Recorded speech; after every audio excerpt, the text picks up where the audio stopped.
Shalom, hope you're having a great day. Today we're going to talk about the third and the fourth systems that Reb Zusha of Anapoli talked about as far as how to break down the word tshuva. The word tshuva in Hebrew has 5 letters. The third letter is a vav, and the sentence v'ahavta l'reacha kamocha begins with a vav also. And he said that this is also one of the means by which a person can do tshuva, by emphasizing their love of a fellow Jew. So the Rebbe explains here that the Alter Rebbe taught that this love is an instrument. It's a means to love God. This is explained in a statement, whoever is pleasing to man is pleasing to God. This service of tshuva stems from goodness of heart. So really, what do we have to do when we love a fellow Jew? Sometimes we have to put ourselves on the side. In fact, Chassidus talks a lot about how making love of a fellow Jew is really a great principle in the religion. And Chassidus did not create that. It's not originally a Chassidic perspective. Rabbi Akiva said it, and it's quoted in the Gemara, that he said that this is really a basic foundation of the Torah, and everything else is basically commentary.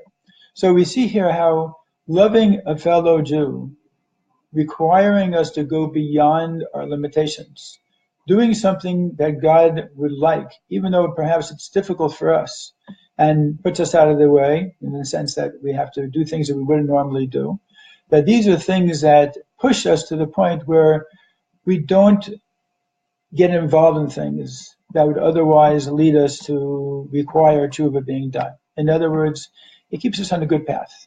Because when we're doing things for other people, and we're not just concerned about ourselves, we're doing things that are definitely going to help keep us on the straight and narrow. Best, but not least for today, is the vase of tshuva. Tshuva, the fourth letter of tshuva, stands for, according to Reb Zusha ben Apoli, B'chol d'rechacha d'rehu.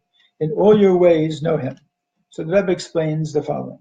A person who sets his heart and mind to observe all that happens to him and around him will perceive godliness tangibly in evidence. As the Mittler Rebbe, the second Lubavitcher Rebbe, point out, that people who are working have an advantage over those scholars who sit in places that are exclusive, and that the former can witness actual manifestations of godliness on a daily basis.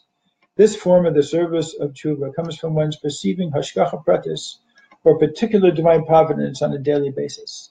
In other words, a person could do tshuva also by just seeing God work in their life, seeing how the events of their life, the coincidences of their life, the things that happened that perhaps caught them by surprise, the mitzvahs that come to their hand, the temptations perhaps that come by them, and that they have to in turn turn away.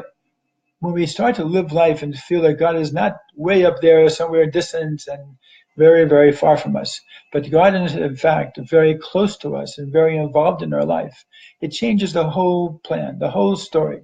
Because at that point, then we begin to realize how God, number one, wants a personal relationship with us, and number two, is concerned about us individually, and it raises our sense of responsibility to God as far as feeling, you know what, this really is a two-way street, and I really need to get my act together.